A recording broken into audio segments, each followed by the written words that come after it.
สวัสดีพี่น้องมื้อนี้เอามาไม้เสียงหมซิตี้ไม้หน้าพระบันหนูผู้เจ้าเพิ่นบ่อยู่เด้อพี่น้องมื้อนี้เลยลอยมื้อนี้ผู้เจ้าเพิ่นบ่อยู่มาหาลองไม้เบิ่งไม้น้องบัวนี่พี่น้องเอ้ยมาลุ้นนํกันเบิ่งว่าเฮาสิมานหรือบ่มื้อนี้นี่ไม้ของเฮาไม้น้องสาหน้าแซงเด้อพี่น้องพี่น้องทำมาเริ่มไม้แหลกเบิ่งว่ามันสิเป็นได้ไดติดตามชมกันนะพี่น้องเนาะ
มันพี่น้องมันได้แต้มหนึ่งแล้ว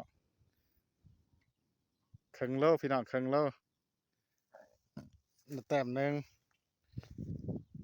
นี่ไม้หน้าแซงนะพี่น้องเนาะไม้น้องสาหน้าแซงเชียงผมเด้อพี่น้องเด้อธรรมศาสตร์บ้านเฮานี่คือไม้ออกล่าไม้ไซโลพี่น้องบ่ฮอดโลกันยังน้อยมื้อนี้ไซโลไม้หน้าแซงพี่น้องมันนี่ยังไง6 ตัวมันมาจืดโอ้ยกูบลุกแล้วเถอะกูยังบลุกแล้วได้นำหน้าแทกไม่ลงมาว่ากูถือเบ็ดในเพิ่งบลุกแล้วมันบก มื้อนี้ได้ปลาคอใหญ่บ่มื้อนี้วะโธ่ เฮ้ยเอาปืนลมยิงเหรอ ปืนลมยิงก็ได้ปืนลมยิงก็ได้เนาะอันป่านี่เนาะหมานอีหลีอันหาป่านี่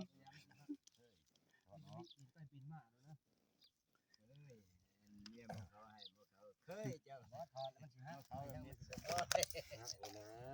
แนวเฮ้ยคิดข้าวมาจริงมวยแนวเข้าป่าเข้าเขากินนั่นนี่แหละเขาไม่จะถอดออกเขาเห็นข้าวไปปิงเลยกินแบบธรรมชาติแล้วเนาะกินเมือกมันติดน้ำไหลบ่ได้กินตัวนี้ดีกว่าเบ็ดกับเบ็ดมันปืนกับปืนมันมาหรือ ขึ้นมา งั้น เล่นใส่การลูกปืนยังฆ่าอยู่ มันเอาบักพานเนี่ยให้กูตัวหนึ่ง งานแรกฮะ นกเจ้าบักพานให้กูตัวหนึ่ง เพิ่นยิงนะใช่ เจ้านะกูอยู่ในเทียงมันมา แถวนี้แล้วน่ะแซ่ๆอยู่ มึงเลิกแสดงน่ะ โอ้ยให้ยิงบ่ถูกซื่อ ล้วนไปบนได้คือกัน แสดง สงสัยมันบ่อยากให้เฮาอันฆ่าสัตว์ตัดชีวิตเพื่อบวชแล้วซัก เข้าวัดมาจากมึง เออเพื่อบวชเพื่อหยังเลยก็บ่จัก บวชเป็นไม้ชิกง่ายได้กันบวชลาทานไป เดี๋ยวนะไป